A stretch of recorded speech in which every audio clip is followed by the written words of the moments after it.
মুআবিয়া রাদিয়াল্লাহু তাআলা আনহুকে তো তারা মুনাফিক মনে করে। মুআবিয়া রাদিয়াল্লাহু তাআলা আনহুকে কি মনে করে? মুনাফিক মনে করে, মুসলমানই মনে করে, কাফের বলে। আমাদের বাংলাদেশেও কিছু এই শিয়া আছে, কাফের আছে। শিয়ারা কিন্তু কাফের, আগেও বলেছিলাম। হ্যাঁ, কিছু সহনীয় পর্যায়ের শিয়া আছে যাদেরকে মুসলমান বলা যায়। সহনীয় পর্যায়ের শিয়া, যাদের আকীদা এতটা কঠোর না, যাদের বিশ্বাস এতটা জঘন্য না। কিন্তু যাদের বিশ্বাস এতটা কঠোর এবং জঘন্য, ওরা মুসলমান হওয়ার কোনো সুযোগ নাই। কিন্তু দুঃখের বিষয় হলো আমরা আসলে ইসলাম নিয়ে তেমন পড়াশোনা নেই, তো জানাশোনা নেই। এই কারণে কে যে কট্টর শিয়া আর কে যে নরমাল শিয়া চিনি না তো।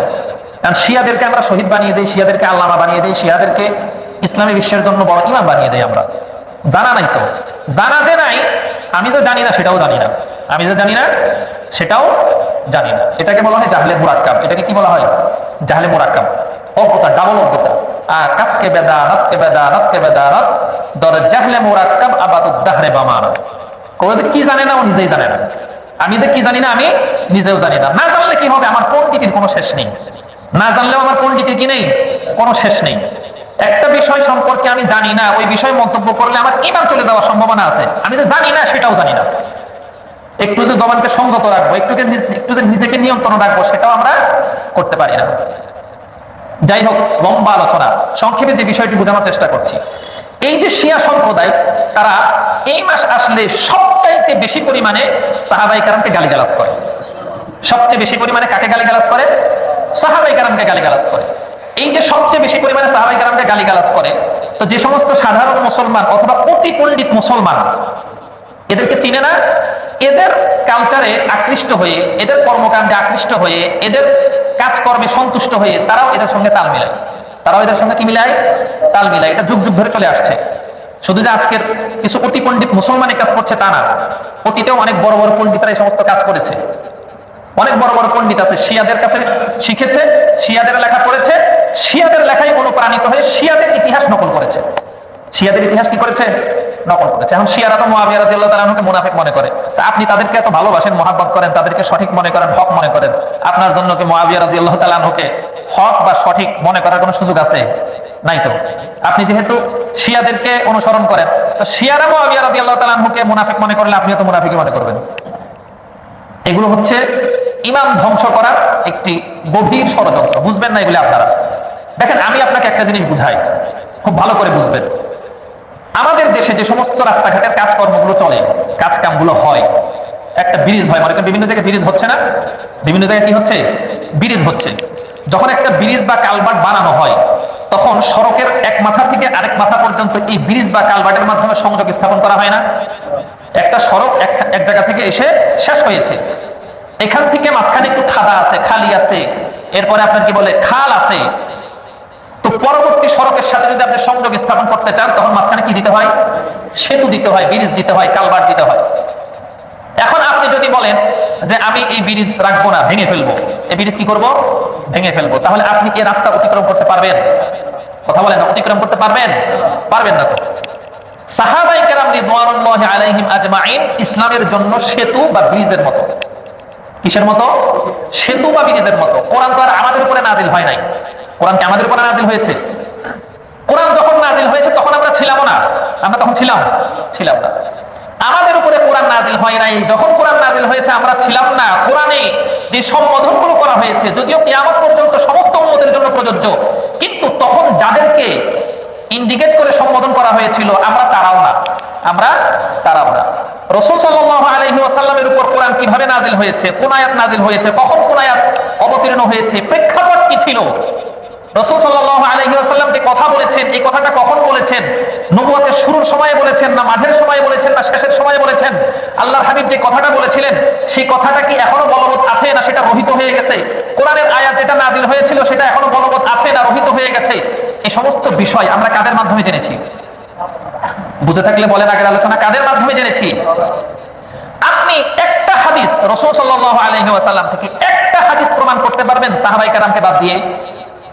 সাহাবায়ে কেরামকে মাঝখান থেকে মাইনাস করে দিলে, সাহাবায়ে কেরামকে যদি মাঝখান থেকে আপনি মাইনাস করে দেন, একটা হাদিস কি আল্লাহর হাবিব থেকে আপনি প্রমাণ করতে পারবেন? কোরআনের একটা আয়াত কি প্রমাণ করতে পারবেন? পারবেন না। কেননা এই কোরআনটাও আমাদের পর্যন্ত আসার জন্য মাধ্যম ছিল কারা? সাহাবায়ে কেরাম। সাহাবায়ে কেরাম মাধ্যম ছিল। তো সুতরাং সাহাবায়ে কেরাম যদি মাইনাস করা যায়, সাহাবাই কেরামকে যদি কলুষিত করা যায়, সাহাবাই কেরামকে যদি দোষী সাব্যস্ত করা যায়, গোটা ইসলাম ধর্মটাই ত্রুটিযুক্ত হয়ে যাবে, দোষ ত্রুটি মুক্ত থাকবে না। এটাই হচ্ছে তাদের মূল মিশন, এটাই হচ্ছে তাদের কি মূল মিশন। এই কারণে সব সাহাবীকে যদি আবার গড়পাত্তা গালিগালাজ করে তাহলে তো জাতি বুঝে যাবে, মুসলমানরা বুঝে যাবে যে এরা আসলেই কি চাচ্ছে ইসলাম ধ্বংস হয়ে যাক। এই কারণে তারা বেছে বেছে কিছু কিছু সাহাবীকে কি করে গালিগালাজ করে, কিছু কিছু সাহাবীর ক্ষেত্রে তারা কটূক্তি করে, কটু মন্তব্য করে। শিয়াদের আকীদা হচ্ছে রাসূল সাল্লাল্লাহু আলাইহি ওয়াসাল্লামের পরে খেলাফতের দায়িত্ব পাওয়ার ওয়ান উপযুক্ত হচ্ছে আলী রাদিয়াল্লাহু তাআলা আনহু, মাঝখানে আবু বকর সিদ্দিক রাদিয়াল্লাহু তাআলা আনহু, ওমর রাদিয়াল্লাহু তাআলা আনহু, উসমান রাদিয়াল্লাহু তাআলা আনহু, ইনারা জবরদখল করে খেলাফতটা নিয়েছিলেন। এরা এই খেলাফতের হকদার ছিল না। এটা কাদের আকীদা? শিয়াদের আকীদা। এই কারণে তারা মনে করে যে মাঝখানে যারা আছে সব দোষী, মাঝখানে যারা আছে সবাই কি দোষী। তারা শুধুমাত্র আলী রাদিয়াল্লাহু তাআলা আনহু, ফাতেমা রাদিয়াল্লাহু তাআলা আনহা এবং হাসান হুসাইন রাদিয়াল্লাহু আনহুমা থেকে নিয়ে তাদের ইমামদেরকে ছাড়া বাদ বাকি কোন সাহাবায়ে কেরামকে মানতে রাজি না। তাদের বক্তব্য কোরআন নাজিল হয়েছে আল্লাহর রাসূলের উপরে, সেই কোরআন আল্লাহর রাসূল থেকে সরাসরি আলী হয়ে আহলে বায়াত হয়ে আমাদের কাছে আসছে, এটা তাদের দাবি। এখানেও আবার একদল শিয়ার জঘন্য আকীদা আছে, সেটা হচ্ছে এই যে পরিপূর্ণ কোরআন, এই পরিপূর্ণ কোরআনটা রাসূল সাল্লাল্লাহু আলাইহি ওয়াসাল্লামের উপর নাজিল হয় নাই, বরং রাসূল সাল্লাল্লাহু আলাইহি ওয়াসাল্লামের উপর 15 পারা নাজিল হয়েছে। বাকি 15 পারা আলী রাদিয়াল্লাহু তাআলা আনহুর উপরে নাজিল হওয়ার কথা ছিল। নাউজুবিল্লাহ, জিবরাইল আলাইহিস সালাম নাকি ভুলে রাসূলের কাছে নিয়ে গেছে। ভুলে কোথায় নিয়ে গেছে? রাসূল সাল্লাল্লাহু আলাইহি ওয়াসাল্লামের কাছে নিয়ে গেছে। এবার বলেন আপনি এই সমস্ত আকীদা কি আমি আপনি পোষণ করি? কোরআন 30 পারাই আল্লাহর হাবিবের উপর নাজিল হয়েছে না 15 পারা নাজিল হয়েছে, বাকি 15 পারা ভুলে গিয়েছে? কথা বলেন না। 30 পারা কার উপরে নাজিল হয়েছে? রাসূল সাল্লাল্লাহু আলাইহি ওয়াসাল্লামের উপরে নাজিল হয়েছে। এখন শিয়াদের আকীদা যদি আপনি পোষণ করেন বা তাদের কালচার, তাদের আমল, তাদের আখলাক, তাদের জীবন ধারণ, জীবন ব্যবস্থা, এগুলো যদি আপনি অনুসরণ করেন, তাদেরকে যদি আপনি আল্লামা বানিয়ে দেন, শহীদ বানিয়ে দেন, ইসলামী বিশ্বের জন্য বড় অনুসরণীয় বানিয়ে দেন, তাহলে আপনার ইমানের কি অবস্থা হবে, আমলের কি অবস্থা হবে? এই কারণে খুব সাবধান, নিজের ইমানের ক্ষেত্রে, নিজের আমলের ক্ষেত্রে, নিজের ইসলামের ক্ষেত্রে যার তার অনুসরণ করা যায় না। এখন কথা হচ্ছে কার অনুসরণ করব, কার অনুসরণ করব? আপনি কোরআন পড়েন, কোরআন থেকে পেয়ে যাবেন কার অনুসরণ করবেন। সরাসরি সাহাবায়ে কেরামের অনুসরণ করবেন। কার অনুসরণ করবেন? সাহাবায়ে কেরামের অনুসরণ করবেন। কিসের ক্ষেত্রে? ইমানের ক্ষেত্রেও সাহাবায়ে কেরামের অনুসরণ করতে হবে, আমলের ক্ষেত্রেও সাহাবায়ে কেরামের কি করতে হবে? অনুসরণ করতে হবে। আল্লাহ পাক রব্বুল আলামিন বলেন, وَإِذَا قِيلَ لَهُمْ آمِنُوا كَمَا آمَنَ النَّاسُ وَإِذَا قِيلَ لَهُمْ آمِنُوا كَمَا آمَنَ النَّاسُ قَالُوا أَنُؤْمِنُ كَمَا آمَنَ السُّفَهَاءُ أَلَا إِنَّهُمْ هُمُ السُّفَهَاءُ وَلَكِنْ لَا يَعْلَمُونَ। আল্লাহ পাক রব্বুল আলামিন বলেন, ওয়াইদা কিলা লাহুম, যখন তাদেরকে বলা হয়, অর্থাৎ যখন ইহুদি মুনাফিক এদেরকে বলা হয় আমিনু কামা আমানান নাস, এই যে সমস্ত মানুষগুলো রয়েছে যারা মুহাম্মাদুর রাসূলুল্লাহ সাল্লাল্লাহু আলাইহি ওয়াসাল্লামের সাথে থেকে ঈমান এনেছে, তোমরা এই সমস্ত মানুষগুলোর নাই ঈমান আনো। তখন এই সমস্ত ইহুদিরা, মুনাফিকরা বলে, তারা বলে আনুমিনু কামা আমানাস সুফাহা, আমরা কি এই সমস্ত বেকুবদের মতো ঈমান আনবো? নাউযুবিল্লাহ, তারা সাহাবায়ে কেরামকে বেকুব বলছে। তাদের দৃষ্টিতে আবু বকর রাদিয়াল্লাহু আনহু বেকুফ, তাদের দৃষ্টিতে ওমর রাদিয়াল্লাহু আনহু বেকুফ, তাদের দৃষ্টিতে ওসমান রাদিয়াল্লাহু আনহু বেকুফ, তাদের দৃষ্টিতে হযরত আলী রাদিয়াল্লাহু তাআলা আনহু বেকুফ, তাদের দৃষ্টিতে সমস্ত সাহাবায়ে কেরাম বেকুফ, সমস্ত সাহাবায়ে কেরাম নির্বোধ ছিল।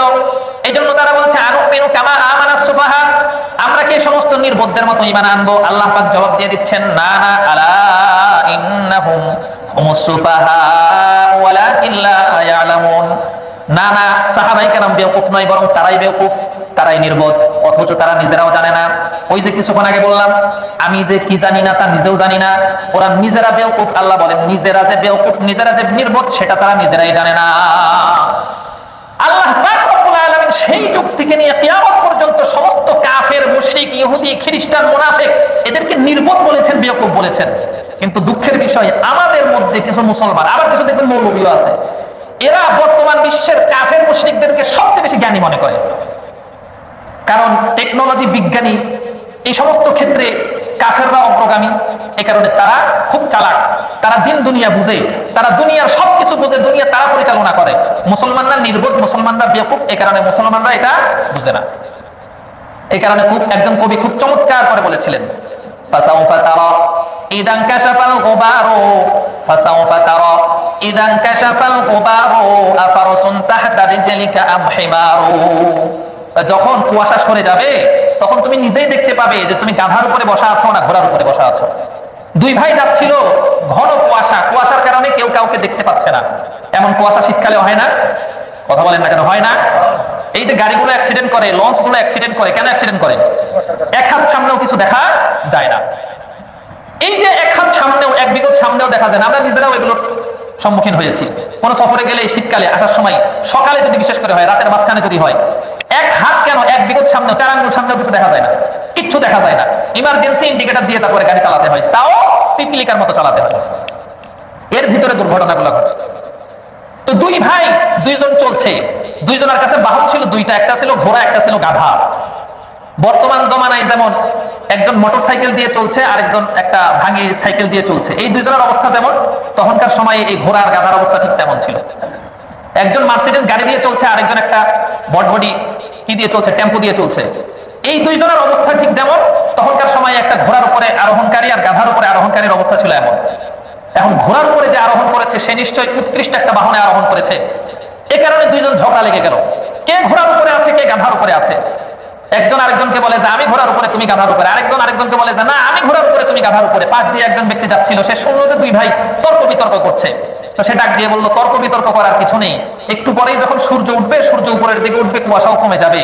যখন সূর্য উঠবে, কুয়াশা কমে যাবে, তখন তোমরা নিজেরাই দেখতে পাবে যে কার নিচে কি বাহন রয়েছে। ঠিক তেমনই ভাবে আমাদেরও কুয়াশা কেটে যাবে যেদিন আমাদের দুই চোখ বন্ধ হয়ে যাবে। যেদিন দুই চোখ বন্ধ হয়ে যাবে সেদিন আপনার কুয়াশা কেটে যাবে। মাটির নিচে যখন যাবেন তখন আপনি স্পষ্ট দেখতে পাবেন যারা এই টেকনোলজির উন্নতিতে সর্বোচ্চ শিখরে পৌঁছে গেছে, যারা গোটা পৃথিবী নিয়ন্ত্রণ করছে, তারা সফল, না আমি একটা কুড়ে ঘরে থেকে নামাজ কালাম ঠিক মতো পড়ে ঈমান আকীদা ঠিক রেখে মারা গিয়েছে আমি সফল। কে সফল সেটা তখন বুঝবেন। সে তো আজকের গোটা পৃথিবী নিয়ন্ত্রণে নিয়েও গোটা পৃথিবী চালাতে পারছে না, তাকে কত কৌশল অবলম্বন করতে হচ্ছে। গোটা পৃথিবীর একটা অংশের দায়িত্ব নিয়ে গোটা পৃথিবীকে নিয়ন্ত্রণ করার জন্য কত ধরনের তালবাহানা তাকে করতে হচ্ছে। আর আমার কিচ্ছু প্রয়োজন নেই, আমি একটা কুড়ে ঘরে থাকি, নামাজ কালাম ইবাদত আকীদা এগুলো ঠিক আছে, আল্লাহর হুকুম মানি, রাসূলের তরিকা মেনে চলি। দুনিয়ার কোনো বিজ্ঞান, কোনো উন্নতি, কোনো টেকনোলজি কিছুই আমাকে ধরতে পারে নাই, আমিও কোনো কিছুকে ধরতে পারি না, আমার টাকা পয়সাও নেই, কিছুই নেই। এরপরেও তো সর্বনিম্ন জান্নাত হলেও তো এই দুনিয়ার 10 দুনিয়া সমান পাবো, তাই না? তো এই দুনিয়ার 10 দুনিয়া বেশি না এই বর্তমান দুনিয়া যেটা আছে এটা বেশি? কোনটা বেশি? তাহলে এবার চালাককে আর বোকাকে সেটা আপনি বসে বসে চিন্তা করেন। এই কারণে রাসূল সাল্লাল্লাহু আলাইহি ওয়াসাল্লাম বলেন, আল কাইসু মান দানা নাফসাহু ওয়া আমিলা লিমা বাদাল মাউত ওয়াল আজিজু মান আতবা'a হাওয়াহু ওয়া তামান্না আলা আল্লাহ। চালাক, অতি চালাক তো সেই মানুষ যে মানুষটা ইবাদত বন্দেগী করে, নিজেকে নিজে চিনেছে যে আমি মুসলমান, আমার কাজ বিমান বানানো না, আমার কাজ বোমা বানানো না, আমার কাজ বড় বড় কি বলে আবিষ্কারগুলো করা আমার কাজ না, আমার কাজ আল্লাহর হুকুম মানা, রাসূলের তরিকা মতো চলা। হ্যাঁ, এখন প্রশ্ন হচ্ছে তাহলে মোকাবেলা করব কি দিয়ে? মোকাবেলা করব কি দিয়ে? আমার এটাই বুঝে আসে না যে আপনার কাছে টেকনোলজি থাকলেই আপনি মোকাবেলা করতে পারবেন, না থাকলে মোকাবেলা করতে পারবেন না। এই বুঝটা এখনো আমাদের মাথা থেকে গেল না কেন? এই বুঝটা এখন আমাদের মাথা থেকে গেল না কেন? আমাদের সামনে তো চাক্ষুষ প্রমাণ আছে। আফগানিস্তানে মুজাহিদদের কাছে কি ছিল? আফগান মুজাহিদদের কাছে কি ছিল বলেন? উন্নত কোনো টেকনোলজি ছিল? উন্নত কোনো অস্ত্র শস্ত্র ছিল না? পাহাড়ের গুহায় গুহায় চিপাই চিপাই থেকে থেকে পৃথিবীর সবচাইতে বড় শক্তিধরের বিরুদ্ধে যুদ্ধ করেছে। লেগেছে সময় একটু বেশি, 20 বছর। 20 বছর পরে লেজ গুটিয়ে পালায় নাই? কথা বলেন না কেন? লেজ গুটিয়ে পালায় নাই, পালিয়েছে। মুসলমানদের সফলতা, ইমানদারদের সফলতা ঠিক এই জায়গাটাতেই, সেটা আমরা বুঝি না। স্পষ্ট বর্ণনা আছে, অতীতকালের মুসলমানরা যে পথ পন্থায় মুক্তি পেয়েছে, পরবর্তীকালের মুসলমানদের মুক্তি ঠিক সেই পথের মধ্যেই নিহিত রয়েছে। এই পথ ছেড়ে দিবেন, আপনার জন্য মুক্তির দরজা বন্ধ হয়ে যাবে। মুক্তির দরজা কি হয়ে যাবে? বন্ধ হয়ে যাবে। হ্যাঁ, কাফেরদের কাজ বানানো, আমাদের কাজ ব্যবহার করা। কাফেরদের কাজ বানানো, আমাদের কাজ কি করা? ব্যবহার করা। আপনি ব্যবহার করছেন, আল্লাহ পাক এটাই চান, ওরা চাকরের মতো বানাবে আর তোমরা রাজার মতো ব্যবহার করবে। ওরা চাকরের মতো বানাবে আর তোমরা রাজার মতো কি করবে? ব্যবহার করবে। যাই হোক, এগুলো ভিন্ন আলোচনা, লম্বা আলোচনা। যেটা বলছিলাম, আল্লাহ পাক রব্বুল আলামিন সাহাবায়ে কেরামকে গোটা উম্মতে মুহাম্মাদের জন্য মডেল বানিয়েছেন ঈমানের ক্ষেত্রে। কিসের ক্ষেত্রে? ঈমানের ক্ষেত্রে। আল্লাহ পাক রব্বুল আলামিন বলেন, ফাইন আমানু বিমিসলি মা আমানতুম বিহি ফাকাদ ইহতাদাউ ওয়া ইন তাওয়াল্লাউ ফাইন্নামা হুম ফি শিকাক ফাসায়াকফিকাহুমুল্লাহ। আল্লাহ পাক রব্বুল আলামিন বলেন, তারা যদি ঈমান আনতো বিমিসলি মা আমানতুম, হে সাহাবায়ে কেরাম তোমরা যেভাবে ঈমান এনেছো, ফাকাদ ইহতাদাউ তাহলে তারা সফলকাম হয়ে যেত, ওয়া ইন তাওয়াল্লাউ ফাইন্নামা হুম ফি শিকাক আর যদি তারা এখান থেকে মুখ ফিরিয়ে নেয় তাহলে অবশ্যই তারা গোমরাহির মধ্যে রয়েছে। সুতরাং এই জমানার মুসলমানরাও যদি সাহাবায়ে কেরামদের থেকে মুখ ফিরিয়ে নেয়, আপনি বুঝে নেবেন তারা হটকারিতার মধ্যে রয়েছে, তারা গোমরাহির মধ্যে রয়েছে। এক কথায় সাহাবায়ে কেরামকে ডিনাই করে পাশ কাটিয়ে হেদায়েতের রাস্তা কল্পনা করা যায় না। এখন কথা হচ্ছে, সব সাহাবায়ে কেরাম কি এক সমান? মর্যাদার ক্ষেত্রে সমস্ত সাহাবায়ে কেরাম এক সমান না হলেও অনুসরণের ক্ষেত্রে সব সাহাবায়ে কেরাম এক সমান। মর্যাদার ক্ষেত্রে এক সমান। আমরা কি এখানে যারা আছে সবাই মর্যাদায় এক সমান? কথা বলেন না কেন? সবাই কি মর্যাদায় এক সমান? এক সমান না তো। সবাই মর্যাদার দিক থেকে এক সমান না, কিন্তু হ্যাঁ এরকম 5 জন মানুষ পেয়ে যাবেন যারা মর্যাদার দিক থেকে এক সমান না, কিন্তু শিক্ষা দীক্ষার দিক থেকে ঠিক এক সমান। এমন পাওয়া যায় না? পাওয়া যায়, অহরহ পাওয়া যায়। একই অফিসের ভিতরে চাকরি করছে, একজন পিয়ন আর একজন হলো অফিসার, শিক্ষাগত যোগ্যতা দেখেন একই, বরঞ্চ অনেক সময় এমন পাওয়া যায় অফিসার যে তার চেয়েও পিয়নের যোগ্যতা আরো বেশি, কিন্তু বেচারা কি করবে, মামু খালু নাই, কোনো মতন একটা সরকারি চাকরি দরকার করে পিয়নগিরি হইলেও চলবে, তাও তো শেষ বয়সে একটা আরাম পাবো, এই চিন্তায় সে এসে কি করছে, পিয়নগিরি করছে। আর আরেকজন মামু খালু আছে, ঘুষ টুস দিয়ে মনে করেন বড় অফিসার পদটা নিয়ে নিয়েছে। এমন অনেক পাওয়া যায় যে আপনি অনুসরণ করবেন, 5 জন মানুষ রয়েছে, 5 জনের অনুসরণ করা যায়, কিন্তু মর্যাদার দিক থেকে 5 জন এক সমান না। সাহাবায়ে কেরামের বিষয়টাও ঠিক তেমন। রাসূল আকরাম সাল্লাল্লাহু আলাইহি ওয়াসাল্লামের পরে সমস্ত আম্বিয়ায়ে কেরামের মর্যাদা, আর সমস্ত আম্বিয়ায়ে কেরামের পরে সাহাবায়ে কেরামের মর্যাদা। এই জমানার কোন ঈমানদার মুমিন মুসলমান যদি নূহ আলাইহিস সালামের মতো হাজার হাজার বছর হায়াত পায়, সারা বছর যদি, সারা জীবন যদি সে ইবাদত বন্দেগীতে কাটিয়ে দেয়, এরপরেও তখনকার সময়ে রাসূল সাল্লাল্লাহু আলাইহি ওয়াসাল্লাম যেই সাহাবীকে দেখতে চাইতেন না, তার মর্যাদার সমপর্যায়ে পৌঁছতে পারবে না। বুঝে থাকলে বলেন, ওয়াহশী রাদিয়াল্লাহু তাআলা আনহুকে রাসূল সাল্লাল্লাহু আলাইহি ওয়াসাল্লাম দেখতে চাইতেন? কেন দেখতে চাইতেন না? ঘৃণা করতেন যে, এই জন্য না। বরং ওয়াহশী রাদিয়াল্লাহু তাআলা আনহু শেষ সময়, একদম শেষ সময়ে এসে ইসলাম গ্রহণ করেছেন। তিনি হুজুর আকরাম সাল্লাল্লাহু আলাইহি ওয়াসাল্লামের চাচা হামজা রাদিয়াল্লাহু তাআলা আনহুকে নির্মমভাবে শহীদ করেছেন, কলিজা চিরে বের করেছেন, মুসলা বানিয়েছেন, এতটা জঘন্যভাবে বিকৃত করে হামজা রাদিয়াল্লাহু তাআলা আনহুকে শহীদ করেছেন, যেটা দেখে রাসূল সাল্লাল্লাহু আলাইহি ওয়াসাল্লাম সহ্য করতে পারেন নাই, চোখের পানি পড়েছে। পরবর্তীতে ওয়াহশী রাদিয়াল্লাহু তাআলা আনহু মুসলমান হয়েছেন ঠিক, আল্লাহর হাবিব বলেছেন, ওয়াহশী তোমার ইসলাম কবুল ঠিক আছে, কিন্তু তুমি আমার সামনে আসবে না। কেন সামনে আসবে না? তুমি আমার সামনে আসলেই আমার চাচার কথা মনে পড়ে যায়, আর আমার চাচার কথা মনে পড়লে আমি নিজেকে কন্ট্রোল করতে পারি না, সুতরাং তুমি আমার দৃষ্টির আড়ালে থাকবে। কিন্তু তার ইসলাম কবুল। উলামায়ে কেরাম, সমস্ত আহলুস সুন্নাহ ওয়াল জামাআর উলামায়ে কেরাম একমত, কেউ যদি নূহ আলাইহিস সালামের মতো হায়াত পায়, নূহ আলাইহিস সালামের মতো ইবাদত বন্দেগী করে, সারা জীবনে ইবাদত বন্দেগী ছাড়া অন্য কোনো কাজই সে না করে, এরপরও ওয়াহশী রাদিয়াল্লাহু তাআলা আনহুর পায়ের ধুলা সমান হতে পারবে না। সেই জায়গায় মুআবিয়া রাদিয়াল্লাহু তাআলা আনহুকে গালিগালাজ করে, সেই জায়গায় উসমান রাদিয়াল্লাহু তাআলা আনহুর বিরুদ্ধে তহমত দেয়, সেই জায়গায় শাইখাইন আবু বকর এবং ওমর রাদিয়াল্লাহু তাআলা আনহুর বিরুদ্ধে অভিযোগ আনে। তো যারা এই সমস্ত কাজ করে, এদের ঈমান আমল ঠিক আছে? আর জোরে বলুন না, ঈমান আমল ঠিক আছে? এবার শুনেন রাসূল সাল্লাল্লাহু আলাইহি ওয়াসাল্লাম কি বলেন। আল্লাহর হাবিব সরকারে দু আলম সাল্লাল্লাহু আলাইহি ওয়াসাল্লাম ইরশাদ করেন, লা তাসুব্বু আসহাবি, লা তাসুব্বু আসহাবি, খবরদার খবরদার, তোমরা আমার সাহাবায়ে কেরামকে গালমন্দ করবে না, গালিগালাজ করবে না, তাদের সমালোচনা করবে না, তাদেরকে মন্দ বলবে না। কেন? ফা ইন্না আহাদাকুম লাউ আনফাকা মিসলা উহুদিন যাহাবা, তোমাদের কেউ যদি উহুদ পাহাড় সমপরিমাণ স্বর্ণ আল্লাহর রাস্তায় দান করে, যারা হজে গিয়েছেন, উমরায় গিয়েছেন, উহুদ পাহাড় তো দেখেছেন, আল্লাহর হাবিব বলেন, তোমাদের কেউ যদি এই উহুদ পাহাড় সমপরিমাণ স্বর্ণ আল্লাহর রাস্তায় দান করে, মা আদারাকা মুদ্দা আহাদিহিম ওয়ালা নাসিফাহু, তাহলে এই উহুদ পাহাড় পরিমাণ স্বর্ণ দান সদকা করেও আমার একজন সাহাবী যে 1 মুদ অথবা আধা মুদ আল্লাহর রাস্তায় দান করেছে, তার সমপর্যায়ে পৌঁছতে পারবে না। এখন প্রশ্ন হচ্ছে, মুদ কাকে বলে? আমরা তো জানি না। 1 মুদ হচ্ছে আধা কেজির অল্প বেশি। আমাদের বর্তমান মাপ অনুযায়ী 1 মুদ হচ্ছে আধা কেজির অল্প বেশি, আর আধা মুদ হচ্ছে 1 পোয়ার অল্প বেশি। তার মানে আপনি যদি উহুদ পাহাড় সমপরিমাণ স্বর্ণ চাঁদি হীরা জওহরাত আল্লাহর রাস্তায় দান করেন এবং এটার যদি পর্যাপ্ত সওয়াবও পেয়ে যান, তাহলে একজন সাহাবী যে আল্লাহর রাস্তায় মাত্র এক পোয়া খাদ্য দান করেছে, মাত্র আধা কেজি খাদ্য দান করেছে, ওই আল্লাহর হাবিবের সাহাবীর এক পোয়া বা আধা কেজি খাদ্য দানের সমপরিমাণে আপনি পৌঁছাতে পারবেন না। এবার বসে বসে আপনি চিন্তা করেন, যদি উহুদ পাহাড় সমপরিমাণ স্বর্ণের মালিক হতেন তাহলে আপনি কতশো কোটি টাকার মালিক হতেন।